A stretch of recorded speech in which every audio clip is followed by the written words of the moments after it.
I'll never forget the first time I saw those signs. I was driving back from a long day in town, tired but feeling good, the kind of drive where the radio hums low and the road just stretches out like it belongs to you. Then, out of the corner of my eye, I caught this flash of metal along my northern fence line. At first, I figured some teenagers had gotten bored, maybe put up a prank. But when I slowed down and pulled over, my stomach dropped. It wasn't just one sign. It was 6 of them lined up like soldiers, each one heavy-duty, powder-coated steel, drilled into my soil with concrete and rebar. They all said the same thing in bold black letters: private HOA land. Trespassing will be prosecuted. I stood there staring, the late sun hitting that lettering like it was mocking me. My name's Jacob Wyatt, and that's my ranch, 600 acres east of Cortez, Colorado. Been mine for over a decade, deed signed and sealed with the federal government, surveyed twice, recorded in county books older than I am. I know every trail, every ditch, every damn fence post. Nobody was going to tell me different. I yanked one of those signs right out of the ground. Thing weighed more than it looked, made with care, not some hardware store junk. Whoever put it there meant for it to stay. I threw it in the back of my truck and just stood there staring across my pasture, the wheat I'd planted just starting to peek through. The audacity of it, claiming land that wasn't theirs. I got back home, dropped the sign in my shop like it was radioactive, and called my attorney, Mark Hensley. I told him, "You're not going to believe this. An HOA is staking claims on my ranch." He went quiet, then asked me to send photos. He said he'd draft a cease and desist right away. But in my gut, I knew this was bigger. And I was right. That night, I flew my drone over the ranch, figured I'd find a few more signs. By the time I mapped the footage, I'd counted 37. 37. Not just the north, but creeping down my eastern pastures, lined up in near-perfect spacing, like they were carving me out of my own land. Next morning, I checked the mail, and sure enough, a certified letter was waiting. The letterhead had the Canyon Mesa Homeowners Association logo. It started with "Dear Land Occupant," not even my name. It went on about provisional marking for ecological reassessment and community integration. Translation: "We've decided your ranch looks good. We're taking it." Signed by their president, one Brenda Maddox. I'd heard of her pushy, wealthy transplant, who built a reputation for turning little neighborhoods into miniature kingdoms. Now she wanted my soil, my history. I didn't rage. I didn't storm into town. I sat at my kitchen table with a mug of coffee and started writing down everything: time, date, GPS coordinates, number of signs, tire tracks. I cataloged each one like evidence. Military habits don't die easy. I logged them, photographed them, stacked them neat. This wasn't just about me being angry. This was war, and wars are won with proof. The next day, I walked into the county recorder's office, asked to see any recent filings tied to my parcel. The clerk, young guy named Steven, looked nervous as he handed me a folder. Inside was a glossy color map, Canyon Mesa, shaded in green, and right there, bleeding over my property, was a gray zone labeled Provisional Expansion Region. Almost 600 acres. Signed by consultants I'd never heard of, notarized with stamps that didn't look real, and worse, signed with names of 2 former owners of my ranchmen I'd known personally. Men who'd been dead over a decade. My blood ran cold. Forged signatures, fraudulent maps, all tied back to Brenda. I copied everything, photographed every page, and walked out.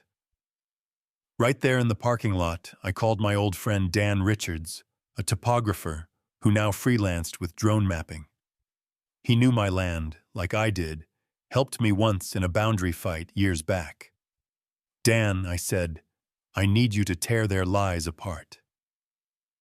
By sunrise the next morning, He was at my gate with GPS gear and a case of drones. We spent 10 hours logging every single marker they planted. 47 signs in total systematically installed using elevation data and easement curves. This wasn't sloppy. This was planned. "They're not guessing," Jacob Dan muttered as he reviewed the aerial images.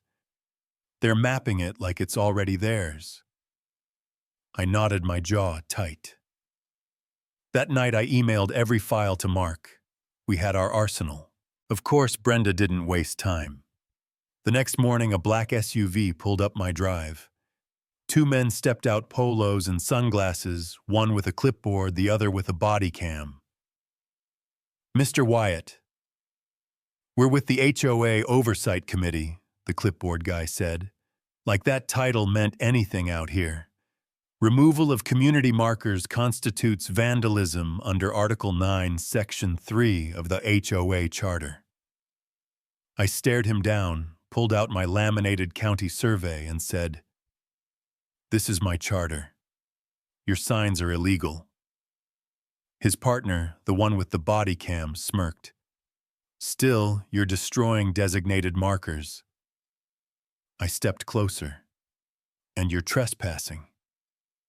So unless you want the sheriff to explain it to you, get off my land." They left, but not before promising to file a report. I laughed. File away. Couple hours later, a real sheriff's truck rolled up. Deputy Paul Harris, a guy I'd played ball with in high school, tipped his hat. "Jacob HOA claims you're destroying signage. Wanted me to check." I gestured to the stack of signs, all logged and undamaged, laid out like evidence. Paul whistled. "Damn, they went big." I handed him my deed and the original land patent from 1910, my grandfather's name inked clear as day. Paul flipped through, nodded slow. "This is your land. Been your land. I'll log a courtesy visit. That's it." That gave me a little relief, but I knew Brenda wouldn't stop. And sure enough, next morning, I got an email supposedly from the county zoning office ordering me to vacate the northern pasture for an ecological survey. Only problem, the department listed didn't exist. A quick trace showed the email came straight from the HOA's server. They'd scraped an old county web page and faked it. I printed everything, marched it to the real zoning office. Marcia, the clerk, took one look and muttered, "This is felony-level fraud." She called her supervisor, who didn't mince words. "Tampering with government correspondence, that's prison time." They elevated it immediately. By afternoon, state investigators were involved. Things were getting real. That same week, the local news caught wind. A reporter cornered me outside the courthouse asking if it was true the HOA tried to seize my land. "Didn't try," I told him. "They are trying." That night, Channel 12 ran a segment, "Rancher Fights HOA in Boundary War." Brenda must have seen it because by morning, glossy flyers were plastered all over town asking, "Who does this land really belong to, the community or one man?" They had satellite photos of my ranch, arrows, annotations, even quotes from Brenda about restoring balance. I tore down every flyer I found, seething. But it wasn't just me anymore. Turns out a lot of neighbors had their own horror stories. Fences mysteriously moved, surprise notices, surveys gone missing. I threw a barbecue behind my barn, invited everyone. We ate steaks, drank beer, and swapped stories. By night's end, we had a working group, maps and affidavits spread across tables. It wasn't just Jacob versus Brenda anymore. It was a reckoning. The nail in the coffin came when Brenda pushed too far. She sent a guy dressed up like a deputy to serve me with a bogus cease and desist. Young, clean-shaven badge that didn't look right. He handed me papers signed by some HOA municipal liaison. I asked for his badge number. He froze, stormed back to his truck, and left. I got his plate on camera. My lawyer checked no such deputy in the county system. impersonation of law enforcement. When Sheriff Dalton heard, he brought 2 deputies and a warrant straight to the HOA office. I stayed at my fence line, but I saw them haul out Brenda's computer boxes of files and even one terrified intern. That night, the news ran it: HOA president under investigation for fraud impersonation of law enforcement. And there she was, Brenda herself, caught mid-scream on a reporter's camera. Couldn't have been more perfect. The courtroom battle that followed was something out of a movie. Packed gallery news vans outside, tension so thick you could taste it. The prosecutor, sharp as a whip, laid out everything: forged maps, dead men's signatures, impersonations, stolen grant money, trail cams hidden on my land. The judge didn't waste words. Brenda's defense tried spinning it as clerical errors, environmental urgency, even claimed my ranch was unmaintained scrubland subject to reassignment. I stood up, laughed softly, and said, "Your Honor, I reseeded every acre-run cattle weekly and have soil reports for 9 years. If that's unmaintained, they've never held a shovel." The courtroom chuckled.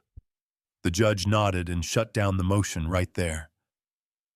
From that moment, the tide turned. One by one, their arguments crumbled. Evidence stacked higher. Brenda's mask cracked. In the end, the verdict came down like thunder. Guilty. Canyon Mesa HOA was convicted of fraud, forgery, impersonation of law enforcement, unlawful annexation attempts, harassment, misuse of public funds. Brenda herself got 12 years in state prison, no parole for 8. The HOA was dissolved, its assets frozen, ordered to pay restitution. My civil suit awarded me $3.5 million in damages, restoration costs, and emotional distress. They also ordered every last sign marker and camera removed from my land at HOA expense. For the first time in weeks, the ranch felt like mine again. We celebrated the only way we knew how: barbecue. I smoked brisket, pork, shoulders, ribs, the whole spread. Neighbors came, the sheriff showed in jeans and a ball cap. Even the prosecutor stopped by with potato salad that nearly burned our tongues off. Laughter echoed through the pasture.